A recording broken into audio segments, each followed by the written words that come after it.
Yes, we are live. Hello and assalamu alaikum to all the people watching. I'm Aman Khan and we are back with another session of DST Talks. And today again we'll be talking about all the transitions to the renewables, solar energy and how it's going to help the environment. Today, our main focus will be on the industrial sector, and that's why I have with myself a very senior member of our team who is a solar energy expert, Mr. Zuhaib Hassan. He is the Deputy Manager Technical at DSG. Hello, Zuhaib. कैसे हैं आप? अल्लाह का शुक्र आप I'm good. और पहले तो ये बताएं कि कैसे गुजर रहा है आपका लॉकडाउन और इस सारी सिचुएशन में घर के टाइम कैसा गुजर रहा है? अभी तो ये है कि कुछ अपनी टेक्निकल देखते हैं फैमिली के साथ टाइम स्पेंड करते हैं। गुड. Zuhaib, आप अपना माइक प्लीज थोड़ा करीब कर लें, उसमें ट्रांजिशन डिस्टॉर्शन हो रही है.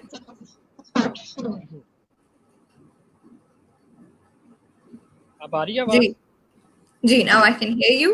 So, Zuhaib, बहुत सी इंडस्ट्रीज हैं जिन्हें हम आजकल देख रहे हैं जो सोलर एनर्जी पे कन्वर्ट हो रही हैं और ओवरऑल भी पूरा ट्रांजिशन आ रही है after all this lockdown situation. तो बहुत सी ऐसी इंडस्ट्रीज हैं जो डीएस ग्लोबल के साथ भी सोलराइज हुई हैं. So what do you think कि सोलर एनर्जी पे कन्वर्ट होना इंडस्ट्रीज के लिए क्यों इम्पोर्टेंट है? बिल्कुल, क्योंकि अभी आप जानते होंगे कि हमारी एनर्जी क्राइसिस जो है पाकिस्तान के अंदर डे बाय डे जो हमारी एनर्जी क्राइसिस बढ़ रही है, तो उस हवाले से बिल्कुल इंडस्ट्री सेक्टर खासतौर पर अपना पावर प्लांट होते हैं. तो मैंने एज ए पावर प्लांट पे भी काम किया है, तो वहाँ पर अगर हम देखते हैं तो वहाँ पर एक चीज़ का एनालाइज किया जाता है वहाँ पर कि जैसे हम वहाँ पर 3 से 4 सोर्सेज को यूज़ कर रहे होते हैं, तो एट टाइम नहीं यूज़ कर रहे होते. उसका फोकस ये होता है कि मतलब हमें कौन सी कॉस्ट पे कौन सी चीज़ हमें सस्ती पड़ रही है, तो उस लिहाज से वो अपनी वर्किंग करते हैं. तो इसमें इस तरह है कि मतलब कि फर्नेस ऑयल हो गया, गैस हो गया, तो इंजन जो कैटरपिलर हो गए और गैन सेट हो गए, तो ये चीज़ें जो हैं उन चीज़ों का वो कंपेरिजन करते हैं. तो वापस से हमें हमें गैस अगर चलाएँ तो हमें वो सस्ता पड़ता है, या फिर हम फर्नेस ऑयल पर आएँ तो वो हमें कितने पड़ेगा, क्योंकि हमारे इंडस्ट्रियल सेक्टर्स पे अगर देखा जाए तो बहुत ज़्यादा लोड होता है. बिल्कुल 20 मेगावाट, तो उसमें उन चीज़ों का बड़ा एक रोल होता है कि अगर वो कुछ पैसे में भी अगर उसमें तब्दीली है, मतलब 0.something 50 पैसे में गैस सस्ता कर दिया, या फिर अगर हम उसको वापा पे चला रहे हैं तो उसमें लाखों में नुकसान हो सकता है. तो इंडस्ट्रियल सेक्टर्स में क्योंकि इन चीज़ों को बड़ा रिसर्च में देखती रहती है कि हमें कौन सी चीज़ ऐसी है जो अभी न्यू आई है तो हम उस तरफ जाएँ. तो इस तरह जो सिस्टम है हमारा बहुत चीपेस्ट है बाकी सोर्सेज की नस्बत. उसमें ये है कि यहाँ पर फ्यूल की कन्जम्पशन हो रही है, गैस की कन्जम्पशन हो रही है, तो आप अगर उसको बैलेंस में इस तरफ देखते हैं सोलर की तरफ, तो क्योंकि वो रिन्यूएबल एनर्जी है. Zuhaib, I'm very sorry to interrupt you, लेकिन आपकी आवाज बहुत कम आ रही है, तो आई थिंक आप हैंड फ्री के बगैर ट्राई कर लें. ओके, अभी क्लियर आ रही है आवाज? जी बिल्कुल क्लियर है अब आपकी आवाज. ओके, लेकिन आपकी क्लियर नहीं आ रही आवाज. अब नहीं आ रही? आपकी आवाज कम आ रही है. अच्छा, फिर आप ऐसा करें कि आप अपनी हैंड फ्री दोबारा कनेक्ट कर लें और थोड़ा माइक को करीब कर लें.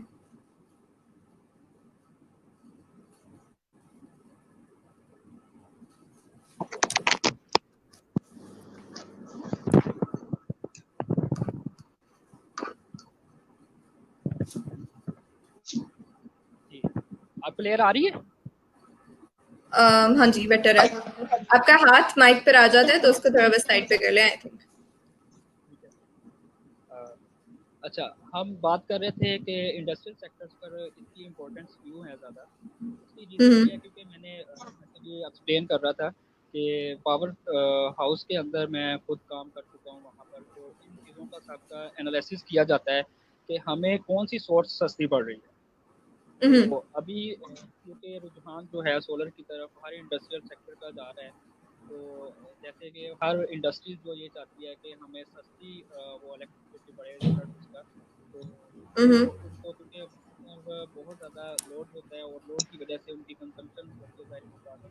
तो वहाँ पर फिर उनको इस चीज़ को सोचना पड़ता है कि हम उस पर कौन सी ऐसी सोर्स यूज़ करें कि हमें वो उसकी निस्बत हमें वो सस्ती पड़े। तो इस तरह सोलर जो है हमारा, अगर हम उसकी इन्वेस्टमेंट करते हैं, इनिशियल तो इन्वेस्टमेंट है लेकिन बाद में उसके मेंटेनेंस और ये सारी चीज़ें बहुत कम है। तो उसमें क्योंकि हम्म। ये हमें रिन्यूएबल एनर्जी सोर्सेज है, तो इस वजह से हमें सनलाइट डेली बेसिस पे जैसे कि मिलती है। बानिस्बत अगर आप इस तरफ आते हैं कि फार्मर साइल पर अगर चला रहे हैं कैटरपिलर या जैन वॉकर वगैरह, तो उसकी जाहिर सी बात है वो फ्यूल कंजम्पशन है, उसकी मेंटेनेंस है। तो डे बाय डे इसका जो रुझान है सोलर का वो अब बढ़ता जा रहा है, इस वजह से क्योंकि ये सोर्सेज की निस्बत बहुत सस्ती पड़ती है उसमें भी इलेक्ट्रिसिटी। हम्म। तो इस वजह से इंडस्ट्रियल जो है मोस्ट इंडस्ट्रियल जो इसकी तरफ जो है वो रुझान उनका बढ़ता चला जा रहा है और वो इस तरफ सोलर की तरफ आ रहे हैं ताकि उसको ज़्यादा से ज़्यादा यूज़ करें और अपना जो उनके एक्सपेंसेस है फ्यूल पर या जो हो रहे हैं उनके उनसे वो बचा जा सके। हम्म। जी बिल्कुल ठीक ज़ुहैब, लेकिन अब आपका माइक पर दोबारा हाथ है, तो आप उसका प्लीज ख्याल करें। अब क्लियर आ रही है? जी अब आ रही है। आई थिंक आप उसका उसके ऊपर हाथ आ जाए, लोडेड विद द वायर। ठीक है। ठीक है। तो आपने ये सारी बात तो ठीक है कि उनका सब कुछ होता है। So I want you to explain to the people watching कि एक इंडस्ट्री का सोलराइज होने का, सोलर एनर्जी कन्वर्ट होने का ये क्या प्रोसेस होता है। मैं अब आपकी आवाज़ कट रही थी तो आपका मैं पूरा क्वेश्चन जो सुन नहीं पाया। अगर आप अपना माइक हाथ से छोड़ दें तो I guess this will be easy. ये आवाज़ नहीं आएगी, आप अब आ रही है आवाज़? हाँ, मुझे बिल्कुल आवाज आ रही है आपकी। अब आ रही है? पहले आ रही थी, इसको छोड़ दें। अब जी। चले, जी पूछें। हाँ जी। जी, मैं ये पूछ रही थी कि आपका जो ये हम देख आपने भी बताया कि सोलर पे कन्वर्ट होना इसलिए इम्पोर्टेंट है क्योंकि डेफिनेटली फ्यूल प्राइसेस कम होती हैं, it's cheaper, it's good for the environment. तो मैं ये चाहती हूँ कि आप व्यूअर्स को बताएं कि what is the simple process of कि इंडस्ट्री किस तरह कन्वर्ट हो सकती है सोलर एनर्जी में। ओके। पूरा प्रोसेस क्या तो होता है? बेसिक अच्छा, पूरा प्रोसेस उसका क्या होता है? अच्छा, बेसिक इसकी चीज़ें जो मैं थोड़ा सा सोलर के बारे में बता दूं कि वो वर्क कैसे करता है, तो फिर उसकी तरफ फिर मैं हम्म। आऊँगा कि सिस्टम के साथ वो कैसे सिंक्रोनाइज हो पाता है। हम्म। अच्छा, बेसिकली जो सोलर सिस्टम है, सोलर सिस्टम से ही एक आइडिया लगाया जा सकता है कि सनलाइट जो कन्वर्ट करती है इलेक्ट्रिसिटी, हम्म। तो बेसिकली वो पैनल्स जो कन्वर्ट कर रहा होता है सनलाइट को इलेक्ट्रिसिटी में, तो वो जो हमें उसकी जो आउटपुट मिलती है पैनल से, वो डीसी आउटपुट मिल रही होती है। तो वो हमें, क्योंकि जैसे हमारी अप्लाइंसेस वगैरह सारी एसी पर चलने वाली चीज़ें हैं, तो डीसी पर अप्लाइंसेस हमारी बहुत कम है यहाँ पर, तो इसलिए हमें फिर वहाँ पर इन्वर्टर्स की ज़रूरत पड़ती है, तो इन्वर्टर्स लगाया जाता है वहाँ पर। तो इन्वर्टर से हम फिर उसकी कन्वर्जन करते हैं डीसी टू एसी। अब हम्म। मैं इसमें चाहता हूँ कि जो मेंटेनेंस है, वो उसके साथ हम किस तरह उसको सिंक्रोनाइज करते हैं और उसका क्या तरीकाकार है। अभी क्योंकि हमारा मेरा बेसिकली एक्सपीरियंस है इंडस्ट्रियल सेक्टर से ऊपर, तो बहुत सारी इंडस्ट्रीज में मैंने सोलर इंस्टॉल प्लांट्स लगाए हैं। तो उसमें इन्वर्टर्स बीम्स खास तौर पर जहाँ पर इंडस्ट्रियल सेक्टर के अंदर डक्ट्स बनी होती हैं और बीम्स इन्वर्टर्स बीम्स होते हैं, तो वो एक यूजलेस ग्रुप होती है। तो वहाँ पर वो हर इंडस्ट्री um, चाहती है कि यहाँ पर Zuhaib, I'm very sorry to interrupt you again. लेकिन आई थिंक कि आपकी वॉइस बेटर हो जाएगी अगर आप हाथ से माइक छोड़ दें। आपकी आवाज अभी भी कम है। एक मिनट।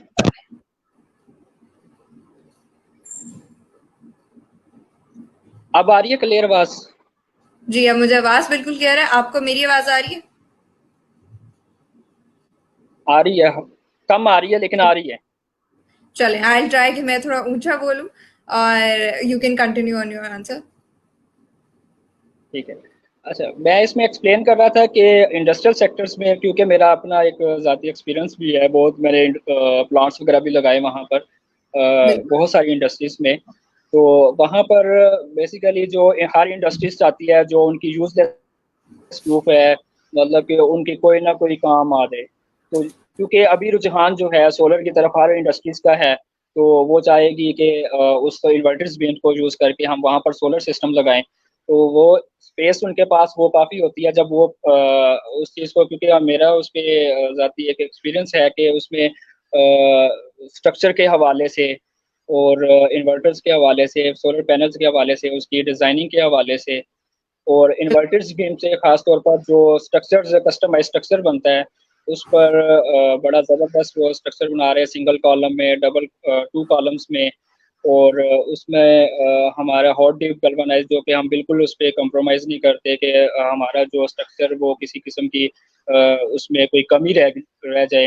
तो वो इस तरह का जो हम स्ट्रक्चर्स वहाँ पर लगा रहे हैं मुख्तलिफ इंडस्ट्रियल सेक्टर्स के अंदर, तो वो हम्म। वहाँ पर हमें फिर ज़रूरत जो है इंडस्ट्रियल्स को ज़रूरत पड़ती है कि वहाँ पर सोलर पैनल्स लगाएँ। तो वहाँ पर हम फिर सोलर पैनल लगाते हैं और उनको फिर पहले स्ट्रक्चर्स डिज़ाइन किया जाता है। तो स्ट्रक्चर्स डिज़ाइन करने से पहले उसका थोड़ा-सा मैं एक्सप्लेन भी कर देता हूँ कि वो उसको एंकर बोल्ट करते हैं स्पेशली, ताकि उसको केमिकल के साथ, ताकि उसकी सीपेज वगैरह को भी रोका जा सके। तो हाँ। ये एक सबसे बड़ा इम्पोर्टेंट पॉइंट है कि हर इंडस्ट्रीज ये चाहती है, क्योंकि उनकी जो डक्ट्स वगैरह है उन्होंने वाटर प्रूफ रखी होती है, ताकि उनका जो वहाँ से सीपेज वगैरह का जो मामला है वो उससे कवर हो जाए। तो वो उनकी, ताकि जो मशीनरी लगी होती है नीचे वो अफेक्टेड ना हो। तो ये सबसे पहले तो हम इन चीज़ों को कवर करते हैं कि जो एंकर बोल्ट्स कर रहे हैं उनको बीम्स के ऊपर हम वर्किंग करते हैं, ताकि उनकी डक्ट्स के ऊपर या चिनाई जो की होती है इंडो की, उसके ऊपर हम वर्किंग नहीं करते। हम खास तौर पर बीम्स टू बीम वर्किंग कर रहे होते हैं, ताकि लोड बेयरिंग जो रूफ है वो बर्दाश्त कर सके, उसकी रूफ के ऊपर जो वो लोड ना आए उसका सोलर का। तो उस लिहाज से हम हाँ। अपनी एक वर्किंग करते हैं। तो रावल बोल्ट एंकर बोल्ट्स करते हैं केमिकल के साथ, और फिर उसमें कॉलम्स को हम फिट करते हैं और फिर हमारा पूरा स्ट्रक्चर तैयार होता है और सोलर पैनल्स को इंस्टॉल करते हैं वहाँ पर। और पैनल जब सारे इंस्टॉल हो जाते हैं फिर उसकी इलेक्ट्रिकल की डिज़ाइनिंग की जाती है कि उसको इन्वर्टर्स के साथ कैसे अटैच करना है, उनको मेजर की जाती है कि यहाँ पर जो डीसी केबल्स है उसका डिस्टेंस कितना होना चाहिए, क्योंकि डीसी के लॉसेस जो हैं वो इंक्रीज होते हैं अगर हम डीसी केबल्स को बढ़ाते हैं या फिर एसी केबल्स को। तो उस लिहाज से हमें एक वर्किंग करनी पड़ती है वहाँ पर। तो अब हाँ। हमारा जो वहाँ पर फिर ये जब डिज़ाइनिंग करते हैं तो वहाँ पर फिर इन्वर्टर्स जो हमारे लगे होते हैं हवावे के, वो वर्टिकली हॉरिजॉन्टली वहाँ पर रूम के हवाले से वहाँ पर जो अवेलेबल होता है या फिर हम कंस्ट्रक्ट करते हैं, तो उस लिहाज से हम उसकी एक डिज़ाइनिंग करते हैं कि इन्वर्टर्स को कैसे हम लगाएं वहाँ पर और उसको फिर उसके साथ अटैच करें। और बेसिकली हमारी जो कनेक्ट करते हैं हम सिस्टम वो इंडस्ट्रियल सेक्टर्स में वो एलटी रूम के साथ अटैच करते हैं, ताकि वहाँ पर, क्योंकि इनकी सोर्सेज पावर हाउस की भी सोर्सेज मौजूद होती है, इनका एचटी रूम जो वापडा से इन्होंने फीडर किया होता है वो भी मौजूद होता है।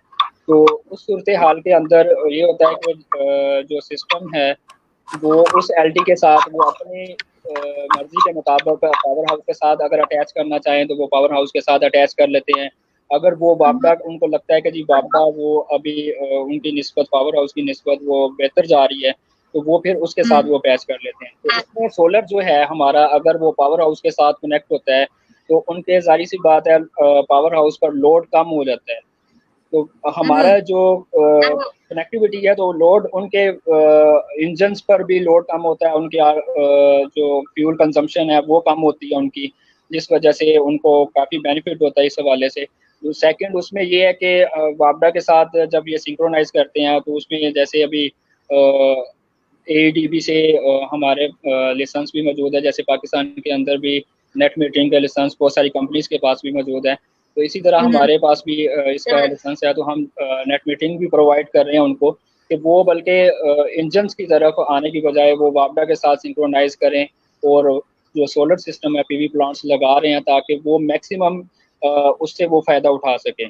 उसकी रीज़न उसमें ये होगा कि उनके पावर हाउस के कुछ इंजन्स को वो ऑफ हो जाएंगे और जो वो पावर के साथ वापडा के साथ जब कनेक्ट होंगे तो वो लोड जैसे अभी एग्जांपल दे देता हूँ, जैसे कि अगर एक किसी इंडस्ट्रीज के अंदर 2 मेगावाट लोड है और हमारा सोलर वहाँ पर 1 मेगावाट इंस्टॉल है और पावर हाउस उनका 2 मेगावाट है, तो वहाँ पर अगर उनके 2 इंजन्स लगे हुए हैं 1 मेगावाट के 2 इंजन्स, तो उनको फिर 1 मेगावाट जो है वो चाहिए कि वो वापडा के साथ सिंक्रोनाइज़ करवा ले और उसको वो सिंक्रोनाइज़ करवाए वापडा के साथ सोलर सिस्टम को, ताकि उनका एक इंजन जो है वो ऑफ हो और उनकी जो फ्यूल कंजम्पशन और मेंटेनेंस हो और ये सारी चीज़ें उनका एक्सपेंस वगैरह बहुत कम हो सकते हैं इस सूरत हाल में।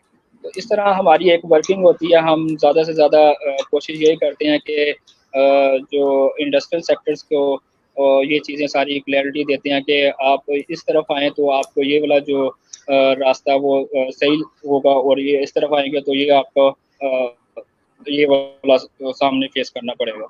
तो इस तरह उनको वाक़ई वो अभी जो मैंने रिसेंटली जो प्लाट्स किए भी हैं उसके अंदर उन्होंने इंजन्स 1 से 2 इंजन्स ऑफ भी किए हैं अपने और उसको चला के उसको चेक किया, तो वो वापडा के साथ उनको बड़ा ज़बरदस्त उनको रिज़ल्ट मिला है और उनका जो फ्यूल कंजम्पशन जो इंजन्स चल रहे थे उनके वो ऑफ हुए हैं और उससे उनका अखराजात वो काफ़ी कम हो गए। तो इसका हमारा एक निज़ाम होता है। वैसे तो इसको थोड़ा-सा मैं इसका एक्सप्लेन भी कर देता हूँ कि जो हम सोलर पावर प्लांट लगा रहे होते हैं वहाँ पर वो बेसिकली इंडस्ट्रियल सेक्टर के लोड क्योंकि ज़्यादा होने की वजह से वहाँ पर ग्रिड टाई सिस्टम को यूज़ करते हैं। हाइब्रिड सिस्टम की तरफ इस वजह से नहीं आते क्योंकि वो एक फिर स्पेसिफिक लोड पर आ जाता है। मीन्स के हमें सिर्फ वो स्पेसिफिक लोड को इनपुट देनी पड़ती है कि ये उस चीज़ को चलाए। जो ग्रिड टाई सिस्टम है वो बेसिकली ग्रिड के साथ टाई हो जाता है, जिस वजह से जो वो प्रोड्यूस कर रहा होता है इलेक्ट्रिसिटी वो वापडा में शामिल कर रहा होता है या उनके पावर हाउस में वो शामिल कर रहा होता है। तो इसलिए उसके ऊपर अगर हम 2 मेगावाट भी लोड डालें तो उससे कोई इफेक्ट नहीं पड़ता। तो जो हमारा हाइब्रिड सिस्टम होता है क्योंकि वो लोड की जो सप्लाई है वो उस इन्वर्टर से गुजर के जानी होती है, तो इस वजह से वो इन्वर्टर्स जो है उन इंडस्ट्रियल सेक्टर्स के अंदर यूज़ नहीं होते, तो इसलिए जो ज़्यादातर प्रेफरेबल है वो ग्रिड टाई सिस्टम है जो इंडस्ट्रियल सेक्टर्स में हम यूज़ करते हैं। ठीक है, वेरी वेल एक्सप्लेन ये भी हम लोग टेक्निकलिटीज की बात भी कर रहे थे। तो डीएस ग्लोबल के हमारे जितने भी प्रोजेक्ट्स होते हैं हम मेनली काफी इंडस्ट्रीज को करते हैं, so we always use double PVC cable. So उसके क्या खास एडवांटेजेस होते हैं जिसकी वजह से हम सिर्फ डबल पीवीसी यूज करते हैं?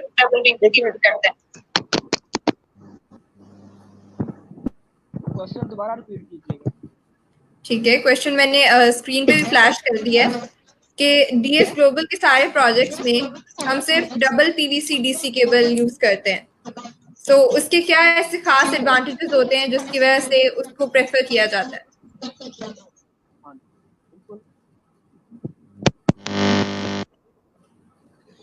डीसी केबल्स क्योंकि हम डुअल पीवीसी केबल्स को हम यूज़ करते हैं, उसकी रीज़न ये है कि क्योंकि हमारे जो वोल्टेज हम बना रहे होते हैं जो हवावे के साथ सिंक्रोनाइज करते हैं, तो वो 1100 वोल्टेज तक की हम सेटिंग्स बनाकर उसके साथ अटैच कर सकते हैं। बाकी अगर कंपेयर करें दूसरे इन्वर्टर्स को जो एबीबी के हैं, एसएमए के हैं या दूसरे और कंपनीज के इन्वर्टर्स हैं, उनकी 1000 वोल्टेज तक रेंज होती है। तो यहाँ पर हमें क्योंकि हम इसको डिज़ाइन भी किया था और इसको चेक भी किया और इस पर रिसर्च भी की हमने कि इससे हमें किस तरह अच्छी एफिशिएंसी मिल सकती है। तो हमें यहाँ पर फिर ज़रूरत पड़ती है ज़्यादा सेटिंग्स वोल्टेज बनाने की। मतलब कि हमें पैनल्स को जोड़ना पड़ता है सीरीज़ में 17 पैनल्स, 18, 19, 20 हर साइड पर डिफरेंट होते हैं। तो उसमें फिर क्योंकि वोल्टेज हाई होने की वजह से 800 वोल्टेज की सेटिंग्स बन जाती है, वहाँ पे 900 वोल्टेज की सेटिंग्स बनती है। तो अमूमन जो हमारी आम केबल्स यूज़ हो रही होती है, वो 440 वोल्टेज के लिए यूज़ हो रही होती है, 500 वोल्टेज, 600 वोल्टेज के लिए। तो अगर हम पाकिस्तान के अंदर भी देखें तो बहुत कम ऐसे हैं कि जहाँ पर डुअल पीवीसी को यूज़ करते हैं, क्योंकि उस डुअल पीवीसी का मकसद ये है कि उसका जो केबल है हमारी जो हम 6 एमएम की यूज़ कर रहे हैं, तो वो उसका जो फ्लक्स है वो बाहर की तरफ ना आए, ताकि उसकी एनर्जी में लॉसेस ना बढ़ें और वोल्टेज उसके ड्रॉप ना हों। तो इस वजह से हम उसको डबल पीवीसी इसलिए बना रहे होते हैं, ताकि उसके वोल्टेज जो फ्लक्स इंक्रीज़ हो रहा होता है, उसका बाहर इंसुलेशन से क्रॉस कर रहा होता है, तो उससे हम बच सकते हैं। तो इसलिए ये वाली जो केबल्स हम यूज़ कर रहे हैं, इससे हमें लॉसेस बहुत कम मिलते हैं। इसलिए हमारे जितने प्रोजेक्ट्स डीएस ग्लोबल के हुए हैं, बल्कि वो बड़े ज़बरदस्त उनकी एफिशिएंसी आई है। इन्वर्टर्स पर हमने देखे हैं उसको और दूसरा इसमें हमारे हवावे के इन्वर्टर्स हैं, जो कि हम उसको क्लाउड पर भी नटीको जैसे कि फ्यूजन सोलर है हमारे पास क्लाउड, तो उस पर हम उसको डेली बेसिस पर मॉनिटर भी कर सकते हैं, उनकी सेटिंग वाइज मॉनिटरिंग कर सकते हैं, डायग्नोसिस कर सकते हैं कि कोई अगर उसके अंदर प्रॉब्लम्स आ जाती है किसी जगह पर, तो उसको हम वो सेट करते हैं। और इसमें कैनेडियन सोलर पैनल्स हम जो यूज़ कर रहे हैं वो हाफ सेल सीरीज़ यूज़ कर रहे हैं। तो कई कंपनीज़ ऐसी हैं, मैंने बहुत सारे ऐसे प्लांट्स भी देखे हैं, कुछ कंपनियों ने ऐसे लगाए हुए हैं कि जो उसको हॉरिज़ॉन्टली लगा देते हैं हाफ सेल सीरीज़ को भी, तो उनको असल में नेक्स्ट वो सही क्वेश्चन मायने हाफ में वो सेल सीरीज के बारे में था, बल्कि कि हम लोग हमेशा बात करते हैं रिगार्डिंग कि हाफ सेल सीरीज बेटर है। So why do you think कि हाफ सेल सोलर पैनल्स दूसरों से बेटर है, और उनको लगाने का एक्सपीरियंस आपका किस तरह? देखिए, उसमें जो हाफ सेल सीरीज़ में है, मैं उसमें थोड़ा-सा एक्सप्लेन कर देता हूँ उसकी मैन्युफैक्चरिंग के हवाले से, कि उसमें उन्होंने क्या किया होता है, या सिंपल जो पैनल्स हैं हमारे पास 72 सेल्स के अंदर, उसमें वो उन्होंने क्या वर्किंग की होती है जो हाफ सेल से बगैर होता है। तो जो हमारे पास हाफ सेल सीरीज़ हम जो यूज़ कर रहे हैं, मोनो 440 वाट, 390 वाट, तो ये वाले जो पैनल्स हैं हमारे बेसिकली इसमें डायोड्स को ज़्यादा यूज़ किया गया है, ताकि अगर किसी सेल्स के ऊपर शेड आ जाता है, तो उस पूरी पैनल्स की रो को जो अरे बनी होती है उसकी, वो अफेक्ट होने के बजाय वो सिर्फ हाफ सेल्स को ही वो उसकी प्रोडक्शन को कम करता है, बल्कि वो पूरे पैनल को क्लोज नहीं करता, उसको मतलब कि उसकी प्रोडक्शन ऑफ नहीं करता उसकी।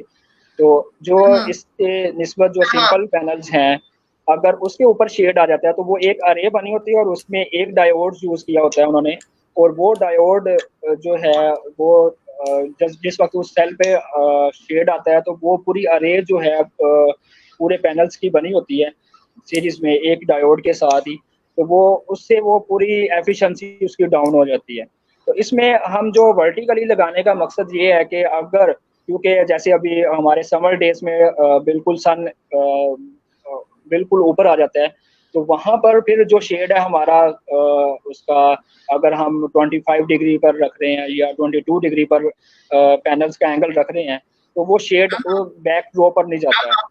तो अगर हम कंपेयर करें विंटर सीजन में क्योंकि शेड लंबा हो जाता है, जिस वजह से शेड जो है वो हमारा 9 बजे तक भी रहता है, 8 बजे तक भी रहता है, और इस पर हम अगर समझ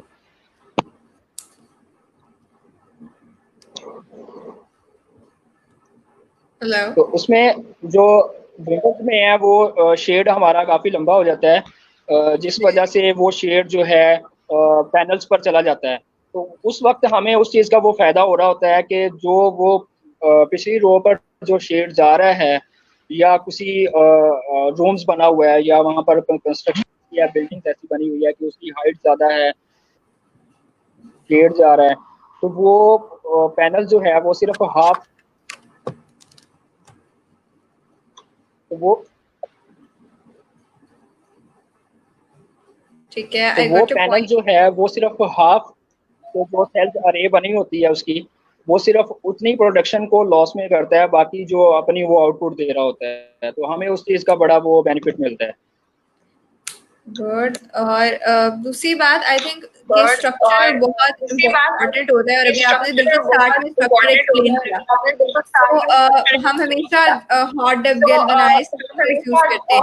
सो डू यू थिंक वो बेटर है हीटेड स्ट्रक्चर से, और क्यों? देखें इसमें जो स्ट्रक्चर के हवाले से अगर देखें तो galvanised structure, hot dip galvanised, तो ये सारी चीज़ें जो है अगर आप इसमें, क्योंकि जो गैल्वेनाइज्ड है वो उसमें रस्ट आना शुरू हो जाती है, बारिशें वगैरह एक दो होती है या नमी, जिस हमारा विंटर सीजन आता है तो नमी बढ़ जाती है उसमें, तो वो बहुत जल्दी से वो रस्ट जो है उस पर आना शुरू हो जाता है। तो वो एक उसकी जो लाइफ टाइम है वो बहुत कम हो जाता है उसका बानिस्बत हॉट डिप गैल्वेनाइज्ड, क्योंकि जो हॉट डिप गैल्वेनाइज्ड है वो बेसिकली जिंक का जो एक कोटिंग की जाती है जिसकी वजह से उसके ऊपर जो रस्ट है वो नहीं होता, तो इसलिए वो उसकी लाइफ भी बहुत ज़्यादा होती है। और जैसे हमारी पैनल्स की वारंटीज होती है 25 ईयर्स, तो इसी तरह इसकी लाइफ भी इतनी ज़्यादा इंक्रीज़ कर देती है कि हॉट डिप की कोटिंग करने की वजह, जिंक की जो कोटिंग करने की वजह से उसकी लाइफ बढ़ जाती है।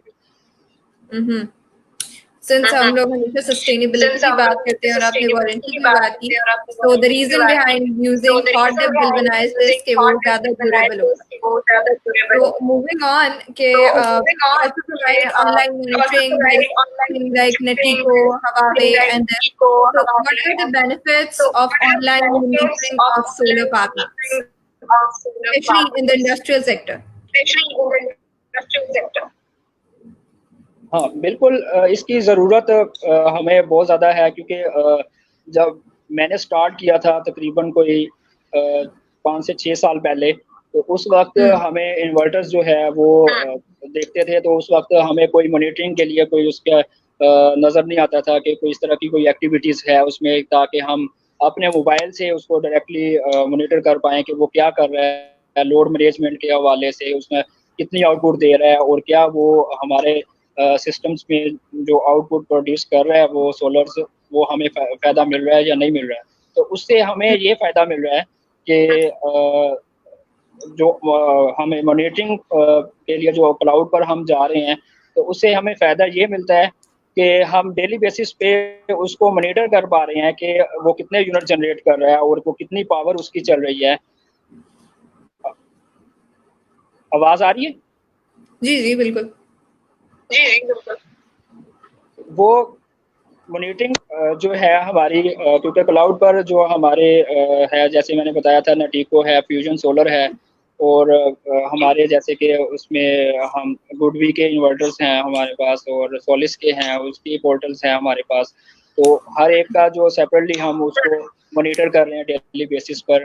हवावे का खास तौर पर बड़ा ज़बरदस्त एक मॉनिटरिंग के लिए सेटअप बना हुआ है, हमारे पोर्टल बनी हुई है, तो उसमें तो उसको मॉनिटर करने का पूरा प्रोसेस क्या होता है? मॉनिटर करने का हमारा प्रोसेस ये होता है कि बेसिकली उसकी जो सेटिंग्स वगैरह है, जैसे कि इन्वर्टर्स के अंदर हमारी 12 सेटिंग्स लगी होती है और 6 MPPTs को यूज़ कर रहे हैं हम इससे पहले जितने भी इन्वर्टर्स वगैरह आए हैं, जैसे मैंने बताया कि 4-5 साल पहले मैंने देखे, तो वहाँ पर उसके अंदर 1 MPPT यूज़ हो रहा होता था। तो बेसिकली MPPT को अगर ज़्यादा हम बढ़ाएंगे तो वो हमें उसकी एफिशिएंसी ज़्यादा अच्छी मिलेगी। पहले होता ये था कि 1 MPPT होता था और उसी के ऊपर ही उसकी अरे बना के उसको पैरेलल में सेटिंग्स जोड़ के उसको लगा दिया जाता था, तो वो जो हमें वो उतनी एफिशिएंसी नहीं देता था जितनी ये हमें ज़्यादा MPPT जो है लगने की वजह से हमें वो ज़्यादा आउटपुट दे रहे होते हैं। तो वो बेसिकली जो मॉनिटरिंग करने का मकसद ये है कि हमारे जो डेली बेसिस पे जो हर सेटिंग्स के वोल्टेज, करंट वो आया कि अपनी जो परफॉर्मेंस के मुताबिक वो पूरा उतर रही है कि नहीं उतर रही। तो उसमें अगर हमें वोल्टेज किसी जगह पर कम नज़र आते हैं या करंट ड्रॉप हो रहा होता है, तो हमें वहाँ पर फिर ट्रबल शूटिंग करने की ज़रूरत पड़ती है, ताकि हम अपना जो लॉस हो रहा है उसको बचाया जा सके। तो इन चीज़ों के लिए हम वो मॉनिटर कर रहे होते हैं, ताकि उसको जो हम बेहतर जो ना वो परफॉर्मेंस ले सकें उससे। Great. So अभी हम पहले बात भी कर रहे थे regarding net metering. So I personally think industries के लिए net metering बहुत important होती है. Their main focus is saving. So I'd like you to tell net metering के बेनिफिट क्या होता है और नेट मीटरिंग करवाने का और उसका फर्दर पूरा प्रोसेस क्या होता है? सॉरी, एक मिनट।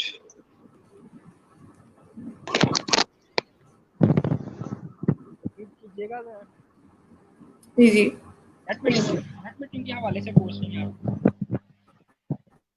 जी बिल्कुल। नेट मीटिंग के हवाले से मैं देता हूँ। नेट मीटिंग का बेसिकली मकसद ये है कि हमारी, अगर मैं एक एग्जांपल दे देता हूँ, हमारी इंडस्ट्रीज़ है, अगर वहाँ पर इंडस्ट्रीज में स्पेस ज़्यादा है उनके पास और सोलर सिस्टम वो लगा लेते हैं, 3 मेगावाट लगा लेते हैं, तो उनका अगर लोड है वो 2 मेगावाट, तो उसमें वो ये है कि अगर वो 3 मेगावाट लगाया हुआ है तो वो ये है कि एक्सपोर्ट कर सकते हैं वापडा को, जो वो रात को भी यूज़ कर रहे हैं, ताकि उसके जो यूनिट एक्सपोर्ट हुए होंगे वो उसके अंदर वो मैनेज हो पाएँ, ताकि उनका जो बिल में वो काफ़ी कमी नज़र आए उसमें। बेसिकली नेट मीटिंग जो है, जैसे हमारे डोमेस्टिक लेवल पे भी हमें बहुत सारे हमारे सिस्टम्स लगे हैं, और इंडस्ट्रियल सेक्टर्स पे खास तौर पर हमारा स्पेशली काम ही, प्रोफेशनली काम ही हमारा इंडस्ट्रियल सेक्टर्स के साथ है। तो इसमें थोड़ा सा मैं डोमेस्टिक लेवल को भी थोड़ा सा ब्रीफली एक्सप्लेन कर देता हूँ। मैंने बहुत सारे ऐसे हमारे अपने कस्टमर हैं जिनके बिल्स देखे हैं, जो क्रेडिट के अंदर बिल आ रहे हैं, उनके इतने यूनिट एक्सपोर्ट हो चुके हैं कि वो जो है क्रेडिट में उनको बिल आ रहा है और पे करने की ज़रूरत ही नहीं पड़ती। वो वेरी वो नाइस। कस्टमर वो हैं वो कस्टमर वो हैं जो ये कहते हैं कि जी हमारे लोड को ना देखें, हमारी छत के ऊपर जितनी फिजिबिलिटी बनती है वो हमारे सोलर सिस्टम लगाएं। तो वहाँ पर फिर वो अपनी लोड की कैपेसिटी के मुताबिक वो ज़्यादा सोलर पैनल्स लगा लेते हैं, और उनको फिर वो रिजल्ट इस तरह से मिलता है कि उनको वो क्रेडिट के अंदर वो मिल रहे होते हैं। तो थोड़ा सा इनका मैं एक प्रोसेस भी बता देता हूँ कि जो यूनिट्स हैं वो किस तरह ये डिवीजन करते हैं वापडा वाले। तो इसमें जो फर्स्ट जब नेट मीटर लग जाता है, तो नेट मीटर जो है फर्स्ट मंथ जो अगर वो एक्सपोर्ट कर रहा है यूनिट, तो उसमें जो डे लाइट के अंदर वो लोड चला रहा है, तो वो तो उसका वो सोलर जो है वो कंजम्पशन उसकी पूरी कर रहा है, लेकिन उसका जो बेनिफिट है उसको वो 3 मंथ्स के बाद मिलता है, जो एक्सपोर्ट किए होते हैं यूनिट उन्होंने। फर्स्ट मंथ से भी उन्होंने एक्सपोर्ट किए, सेकंड में लेट्स सपोज के अगर 100 यूनिट उन्होंने एक्सपोर्ट किए फर्स्ट मंथ, और सेकंड मंथ में भी उन्होंने एक्सपोर्ट किए यूनिट 100 यूनिट, और थर्ड मंथ में भी उन्होंने 50 यूनिट जो है वो एक्सपोर्ट किया, तो 250 यूनिट हो गए उनके जो एक्सपोर्ट हुए। वो जो 250 यूनिट होंगे वो 9 पॉइंट समथिंग जो प्राइस है इसकी यूनिट की, जो वापडा कंज्यूमर से लेती है विदाउट उसके टैक्सेस के, तो इसलिए उसकी 9 पॉइंट समथिंग उसकी प्राइस है, जिसकी वो मल्टीप्लाई करते हैं फैक्टर्स, और वो फिर उसमें उनको क्रेडिट के अंदर बिल जो है वो अपना नज़र आता है कि जी ये हमें अब इसका कोई बेनिफिट नज़र आ रहा है। फायदा उनको फर्स्ट मंथ से ही हो रहा होता है, वो इस क्योंकि वो जो लोड चला रहे होते हैं तो वो डेली बेसिस पे अपनी इलेक्ट्रिसिटी प्रोड्यूस भी कर रहा है और उसके साथ साथ वो एक्सपोर्ट भी कर रहा है यूनिट, तो इस तरह उनको डबल फायदा हो रहा होता है, और वो इसलिए वो अपना के थ्रू जो अपना वो फायदा उठाते हैं। सही। सो हम नेट मीटरिंग की बात भी कर रहे हैं, सो आई थिंक नेट मीटरिंग में एक बहुत इंपॉर्टेंट फैक्टर ये भी होता है कि आपका जो सोलर वेंडर है वो ADB रजिस्टर्ड होना चाहिए। So for all the people जो देख रहे हैं वो up for net metering, since net metering का बहुत फायदा होता है पाकिस्तान में, so they should know कि the vendor they are, जैसे हम DS Global is ADB certified, so you should always go for the solar vendors which are ADB certified. So moving on to the next question, एक बहुत common question है ज़ुहैब हमारे पास, which is that which system is better, battery less या with battery? So आप personally कौन सा recommend करते हैं, बैटरी लेस लेना चाहिए या बैटरी वाला? मैं जो रिकमेंड करता हूँ वो बैटरी लेस सिस्टम जो वो रिकमेंड करता हूँ। उसकी रीज़न ये है कि एक तो जो बैटरी लेस सिस्टम है वो बेसिकली ग्रिड टाइप सिस्टम होता है, तो उसके बारे में मैं बड़ी डिटेल्स में भी बता चुका हूँ। थोड़ा सा ब्रीफली बैटरी का सिस्टम वाला उसका मैं थोड़ा सा एक्सप्लेन करता हूँ कि वो क्या चीज़ है। तो बैटरीज जो है बेसिकली अगर हाइब्रिड सिस्टम के साथ लगी जाती है या ऑफ ग्रिड सिस्टम के साथ, जहाँ पर वो रिमोट एरियाज जहाँ पर ग्रिड मौजूद नहीं होता, हम उसके साथ कनेक्ट कर देते हैं सोलर और बैटरीज वगैरह, ताकि वो रात को भी अपना लोड उस पर चला सकें। लेकिन वो पूरी रात को लोड नहीं चला सकते हैं, लेकिन उसका जो एक्सपेंसेस है वो बहुत ज़्यादा बढ़ जाते हैं। तो हाइब्रिड सिस्टम जो है बेसिकली इसके एक्सपेंसेस बनिस्बत आप अगर देखते हैं बैटरी लेस सिस्टम के, तो इसके एक्सपेंसेस ज़्यादा होते हैं, इनिशियल कॉस्ट जो इंस्टॉलेशन की वो ज़्यादा होती है।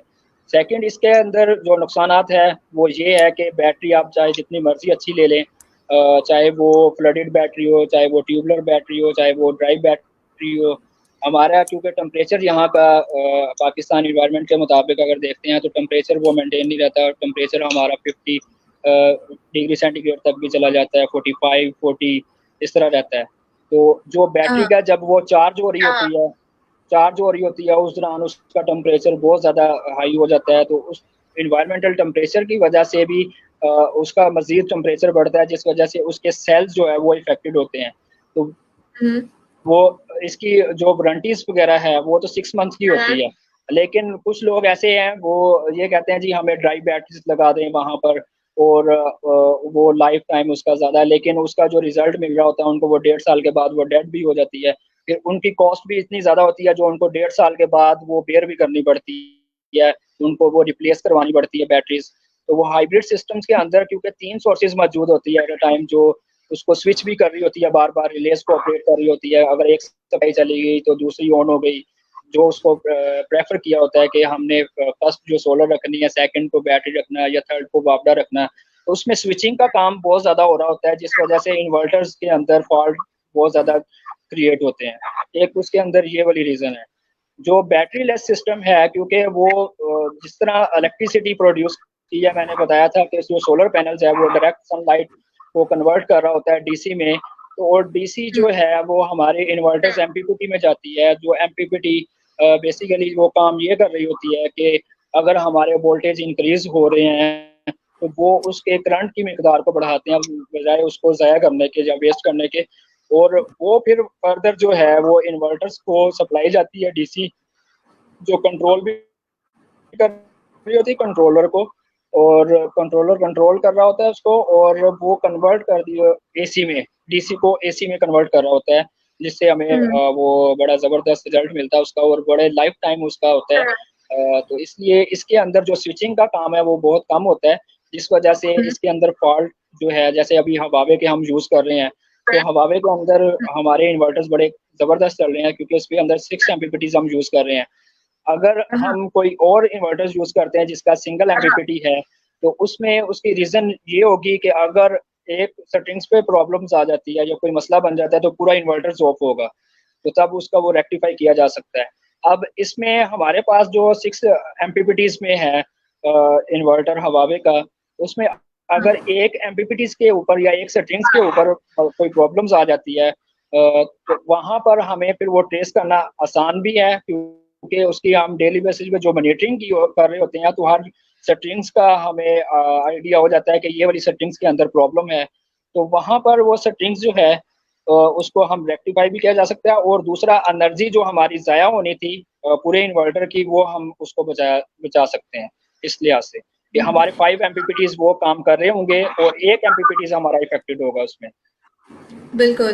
तो हम बार-बार बात कर रहे थे ज़्यादा एक्टिविटीज़ होने की, तो मैं चाहती हूँ ज़्यादातर लोगों को टेक्निकल बातों का नहीं पता होता है, मोस्ट लोगों को है तो आपको क्या लगता है कि what are the advantages of having more MPPT input?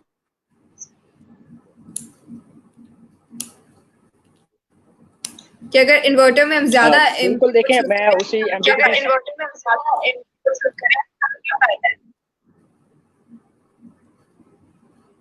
ये जो क्वेश्चन, क्योंकि मुझे आपकी आवाज़ सुनाई नहीं दे, जो शो हो रहा है क्वेश्चन स्क्रीन पर, यही आपने रिपीट किया है? यही है जी जी, ठीक है, ओके।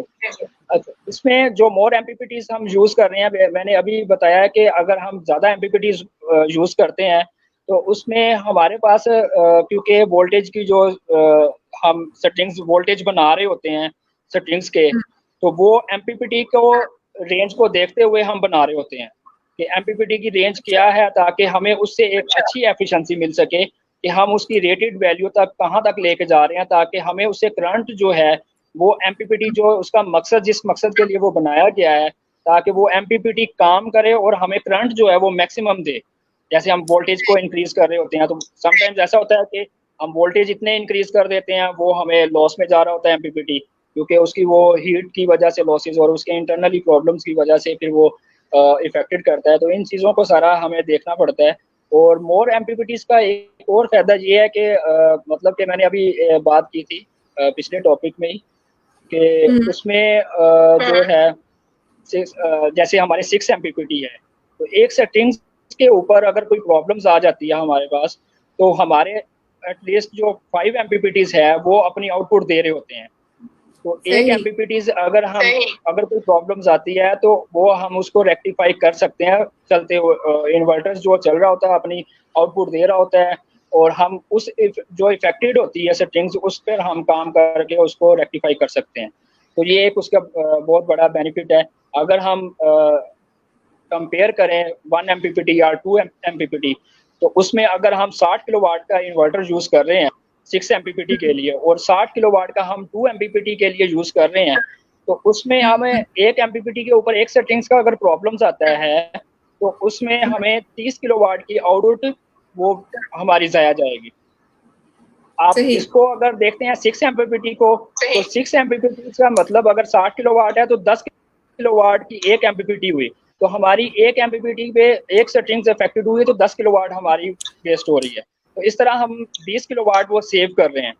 तो ये मोर एमपीपीटीज का बनाने का मकसद ही यही है कि उससे हमें ज़्यादा से ज़्यादा फायदा हो, ताकि अगर कोई प्रॉब्लम्स आती है, अगर हम उसको रेक्टिफाई करें तो उसकी जो प्रोडक्शन वगैरह है उस पर ज़्यादा इफेक्ट ना आए।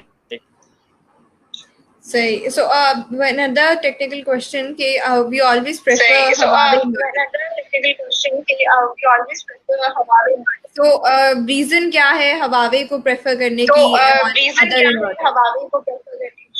मैं क्वेश्चन स्क्रीन पे फ्लैश कर रही हूँ ताकि डिस्प्ले हो गया यहाँ पर स्क्रीन पर, मैंने देख लिया है। जी जी।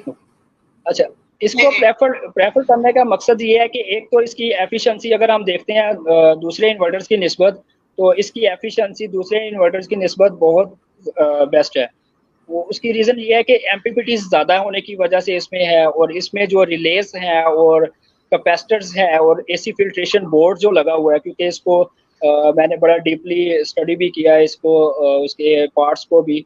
तो इसमें बड़े वो ब्रांडेड किस्म के इसमें कैपेसिटर्स और रिलेस वगैरह जो लगी हुई हैं, जो बड़े प्रॉपर तरीके से काम कर रही हैं, उनकी वजह से वो बड़ा ज़बरदस्त अपनी आउटपुट दे रहा है। और दूसरा जो सबसे बड़ी रीज़न उसकी ये है कि एमपीपीटीज मैक्सिमम ज़्यादा होने की वजह से ये ज़्यादा प्रेफर किया जा रहा है।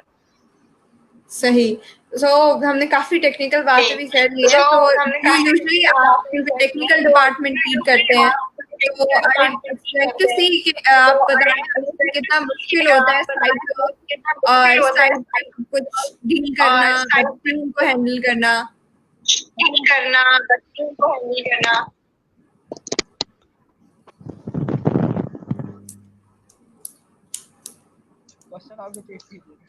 जी, मैं रिपीट कर देती हूँ।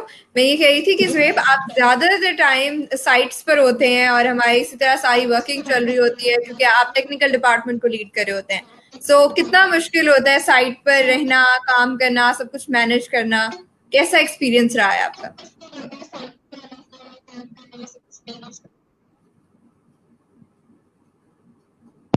आई hope you were able to hear. ये बड़ा इम्पोर्टेंट पॉइंट है। तो बिल्कुल मैं समझ गया हूँ आपका क्वेश्चन।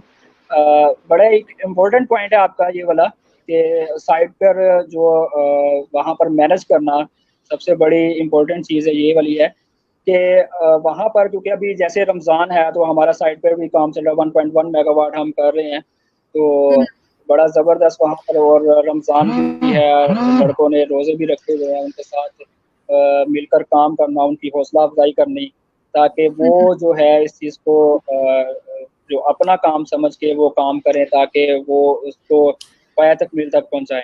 तो इस तरह का हम एक्टिविटीज़ जो है वहाँ पर करते हैं, ताकि जो हमारी जो इलेक्ट्रीशियंस है, फोरमैन है, ताकि उनकी एक हौसला अफजाई करें और वो अपना जो काम वगैरह है वो सही प्रॉपर तरीके से करें। तो उसमें हम फिर अपना इन्वायरमेंट जो है माहौल जो हमने बनाया होता है वहाँ पर वो एक फ्रेंडली माहौल बनाया होता है ताकि हर कोई जो एक दूसरे के साथ टच में रहे और उसको फ़ायदा भी हो उस चीज़ का।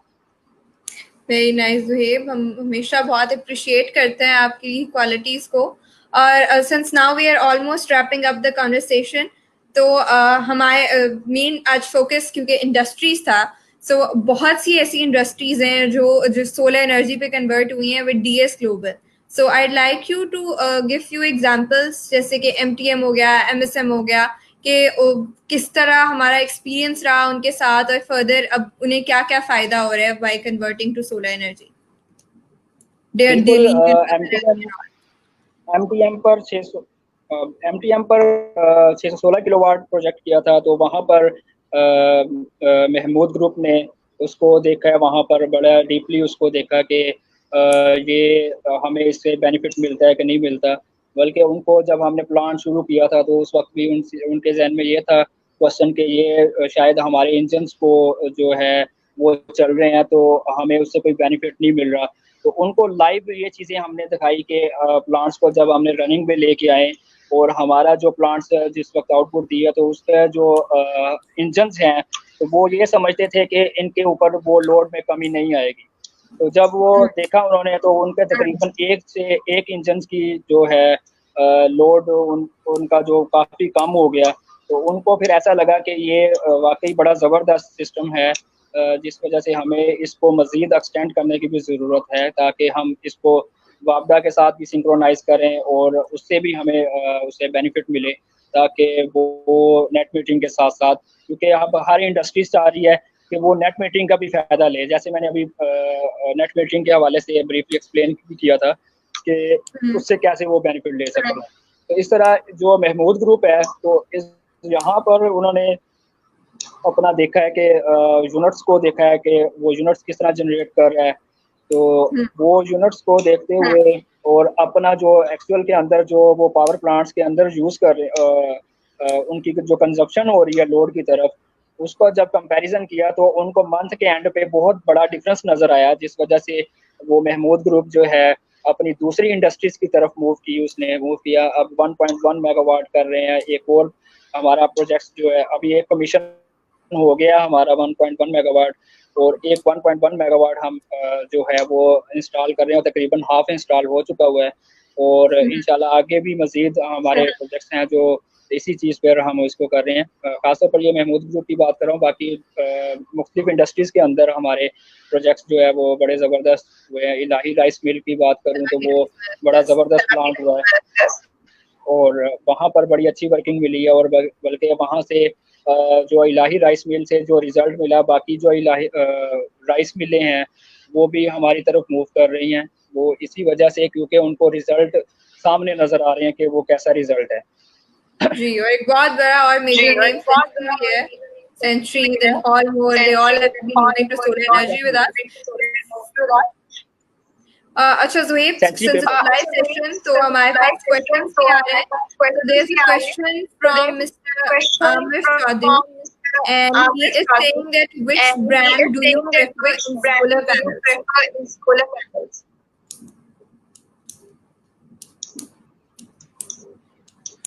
स्क्रीन पे भी मैंने फ्लैश कर दिया है ताकि बिल्कुल बिल्कुल सामने आ गया। कैनेडियन सोलर पैनल बेस्ट है ब्रांड और बड़ा ज़बरदस्त चल रहा है, और मैंने जहाँ तक मेरा एक्सपीरियंस है और मैंने बहुत सारे जिनको भी देखे हैं, मैंने सन भी देखा है और सन पावर भी देखा है और सन टेक भी देखा है। तो कैनेडियन का हमारे बल्कि सन टेक्स के भी पैनल्स बहुत पहले एक कंपनीज में वो लगाए थे, तो उनका रिज़ल्ट भी हमारे पास है। तो अगर हम उनके साथ कंपैरिजन करें तो हमारे कैनेडियन सोलर पैनल जो हाफ सेल सीरीज की तरह आ रहे हैं उनका रिज़ल्ट बहुत आउट क्लास है बनिस्बत दूसरे पैनल्स की। तो बड़ा ज़बरदस्त हमें कैनेडियन सोलर पैनल का, तो मैं प्रेफर यही करूँगा कि Canadian solar panel best panel है। Okay, so Canadian solar Okay, panel so effect. Canadian solar panel. So, Zuhair, wrapping up the conversation, thank you so much for being here. आपने बहुत अच्छी तरह से explain किया सब कुछ. And for all the people watching, we always try कि हम आपके ज़्यादा से ज़्यादा questions का answer करें. So if you want us to talk about the topic, you can always email us. There are at least 24/7 available, even now for assistance. Thank you very much for watching. Thank you very for giving us time. Thank you so much. Okay, so we are signing off. Okay, so Allah we are signing off. the next Allah session. Hafiz. Session. Stay safe. Stay safe.